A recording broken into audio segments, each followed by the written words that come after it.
Disarm, disrupt, dismember, this is Chivalry 2, a game that offers a unique and immersive medieval warfare experience. The combat system is physically satisfying, allowing for a wide range of creative choices and playstyles, and the game even includes character customization and thousands of hilarious voice lines. This is my first review on this channel, so any comments, feedback or suggestions on making future ones better would be much appreciated. Now, as part of the review, we'll be scoring the game on 5 key criteria tailored to the expectations of a casual competitive gamer. These are respect for your time, fairness, progression systems, impact on your wallet, and community and social aspects. I've scored the game as follows, using a scale of bronze to diamond to represent its rating. We'll delve into these aspects in more detail throughout the review. Stay tuned to understand why each score was given and how Chivalry 2 stacks up as a contender in your library. What makes this game truly remarkable is the smoothness of its controls. They say in warfare strategy is key, but in Chivalry 2, execution is just as vital. With its easy to learn mechanics and responsive controls, every battle feels personal and each victory rewarding. Transitioning into the various modes the game offers, Chivalry 2 is designed to cater to a broad spectrum of combat styles and player preferences, from the traditional free-for-all and team deathmatch modes, where it's every man or team for themselves in a race to a kill limit, to the more intricate and tactical team objective modes. The latter transforms the battlefield into a dynamic and strategic arena, where players progress through various stages of a map, either capturing or defending objectives. This mode adds a layer of complexity as it constantly shifts both teams' priorities based on their most recent successes or failures. For those seeking a more intimate and high-stakes experience, you can engage in smaller-scale arena matches or the nerve-wracking last team standing mode. In these modes, every swing and decision counts significantly more towards the match outcome. Chivalry 2 is playable in both first and third-person perspectives. It offers a mix of particularly melee but also ranged combat options, whether you're mowing down enemies with a hefty broadsword or picking them off from the castle ramparts with a longbow. There's no shortage of ways to engage in battle, but the game doesn't stop at hand-to-hand combat. It truly immerses you in the full medieval experience, complete with charging cavalry and intimidating ballistas. When it comes to the playable mechanics, you'll be combining light and heavy weapon attacks with directional input to accurately aim for limbs and body parts, with a pretty interesting block mechanic that blocks attacks in a cone in front of you within a small window of time, as opposed to the more traditional blocking system where you need to aim your block in the specific direction of your opponent's swing. This removes that barrier to entry, making parrying easier on the surface, as well as improving your chances when fighting more than one enemy at a time, a situation you'll find yourself in more often than not. However, it also shifts the skill curve into the timing of that block and what you do afterwards, with the ability to riposte by chaining an attack immediately afterwards to retain the effects of the block during your swing. You can also choose to counterattack by matching the incoming attack with your own during a block to counter and block at the same time, retaining the stamina cost as your reward for the difficult mechanical feat. The perhaps higher learning curve mechanic is what they call dragging, a once unintended yet incredibly popular mechanic from its predecessor Chivalry 1. This allows you to manipulate swordplay by turning your body mid-swing so the weapon hits the enemy early or late, depending on if you turn into the swing or away from it. This adds a layer of complexity to alter the timing of your attacks and avoid the opponent's blocking window. The devs clearly understood that not everyone has the whole day to pretend they're on the battlefield of Agincourt. The average game session, depending on the game mode, can last anywhere from 10 to 30 minutes, quick enough for a brisk break from reality, but long enough to make you feel like you've experienced an epic battle. For the casual player with limited time, this is quite a comfortable fit. Now, getting your first victory is relatively easy, as you're likely to be blessed with a victory screen within your first hour of play, as it's not all about individual skill. Sometimes you just need a bit of luck and a team that knows their halberd from their elbow. As for the learning curve, well, Chivalry 2 doesn't always hand victories to you on a silver platter. The mechanics are straightforward enough to pick up, but mastering the timing and strategy can take a bit more time. This will become immediately apparent when you start to regularly meet certain opponents on the battlefield who are just so much better than you, it can feel like there's absolutely nothing you can do in your current state to fend them off. Jumping into the action is as quick as pulling on your chainmail. Matchmaking is swift and efficient, meaning you won't be twiddling your thumbs waiting to get into the fray. But what about grinding, you ask? Well, Chivalry 2 is more about skill and strategy than mindless repetition. There are progression systems, yes, but it's not the kind that requires you to spend countless hours performing the same tasks over and over. It's for these reasons that Chivalry 2 gets platinum for respect for your time.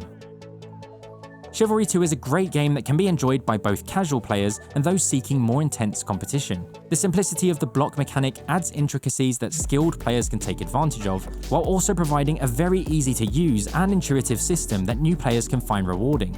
This actually makes it one of the most casual-friendly medieval warfare games available today. However, as per player experiences, it can be a bit challenging at times for beginners, due to the absence of skill-based matchmaking. This means that new players might frequently find themselves pitted against experienced veterans, leading to potentially frustrating experiences as they're learning the game. I believe the size of the player base also plays a part in this. From my perspective, there are die-hard veterans that excel in this game, clocking thousands of hours in it, and new players, often the fodder of the battlefield, who are just enjoying spamming their light and heavy swing for that lucky dopamine-filled decapitation we all obviously yearn for. It feels to me at least like it lacks enough of that average player who will casually play it over a longer period of time. Discussions among the player community suggest a mixed perception of the game's balance. Some players have raised concerns about the capabilities of certain classes, such as the Archer class, which they perceive as underpowered in melee combat due to stamina limitations. However, other players argue that this is part of the game's balance, and that the Archer class is not meant to be effective in melee combat, but rather at range. It's worth noting that how players approach combat, their tactics, and how they use the game mechanics can significantly affect the perceived balance. And although there may or may not be certain balance issues at certain skill levels within the community, for a casual player like me, there was nothing game-breaking or noticeably powerful to ruin my experience at all. On that note, the developers of Chivalry 2 appear to be responsive to balance issues. They release updates with multiple hotfixes, addressing balance or adding content among other things around twice a month. This to me shows a commitment to player feedback and a good overall health of the game as it stands today. In summary, this mixture of oppressive differences in player skill levels with lack of matchmaking, yet great overall balance and accessibility to contribute to your team regardless of how good you are, is the reason for its silver rating for fairness. The game, as I mentioned earlier, does not currently feature a ranked ladder or skill-based matchmaking system. A number of users have expressed that they're getting matched with players of widely varying skill levels, which can lead to uneven and potentially unsatisfying gameplay experiences. As for cross-progression, if you, for example, play occasionally on PC and PS5, anything you earn on one will sadly not carry over to the other platform. For other forms of progression, we have battle passes. Thankfully, it's scarce of any predatory psychology with regards to fear of missing out tactics. You can buy their version of a battle pass, which has free unlocks too linked to a campaign. Here you can earn your free and premium rewards of skins, weapons and currency, but most importantly, with no time limit, meaning you can complete it at your leisure alongside the traditional level up and earn reward system they've implemented too. So you just jump in and gain XP to level up through your performance. This account leveling up system will be your primary way of accessing new weapons and customization options, and then you can pay into a battle pass to earn a few extra, and as they're not tied to seasons, there'll always be an option to purchase them whenever you feel like doing so. Stats are tracked for the account's general performances as well as on a per weapon basis too. Great for tracking your progress and comparing it with friends. Overall, the game lacks some systems players might want from a PvP title, and the lack of cross progression is a shame for those that play across multiple platforms. However, it does enough to provide progression through battle passes and account leveling for those that want it, without being predatory to their customers. To me, this earns it gold for progression systems.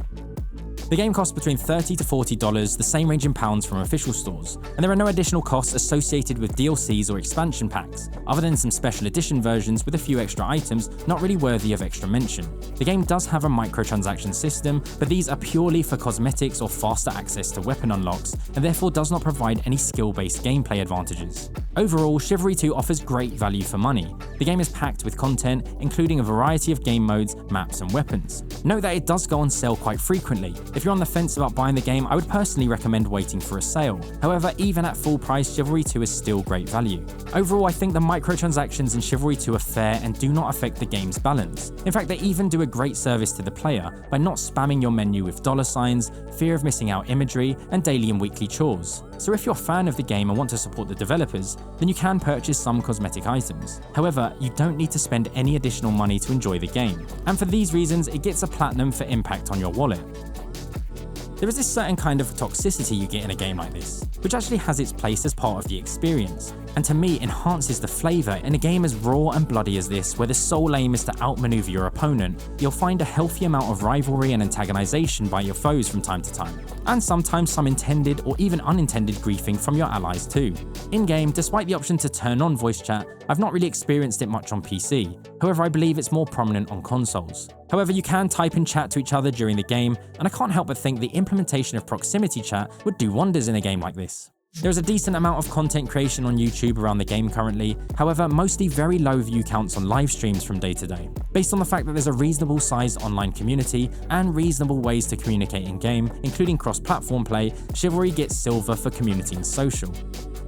Where every game will have its hardcore veteran fans and mixture of new and casual players, the overall experience is a mixture of hilarious casual fun and having to stay away from the level 300 who seems to be reading yours and everyone else's mind in every exchange. I believe the game will have a huge amount of longevity to anyone that enjoys the medieval hack and slash gameplay it offers. There are no predatory tactics to keep you feeling obliged to play, so it's a game that you can happily jump on and get into for a while and then leave for months with the option to come back and rejoin whenever you fancy. Those same insanely skilled vets will probably still be on the battlefield ready to add you to their kill counter when you return. It's fast paced and fun, and the game is easy to learn yet difficult to master. If you're a casual looking for opportunities to outplay others and improve your skill, all in an unranked, carefree package to play just for laughs or even get a bit sweaty at times, you'll have an absolute blast with Chivalry 2, as it greatly meets the requirements for a casual competitive player. If you made it this far and enjoyed the video, share your thoughts in the comments, like the video and subscribe if you want to see more and support me with just a click of a button. But remember, we play for fun, so if it stresses you too much, cool off, touch grass, and when you play to win.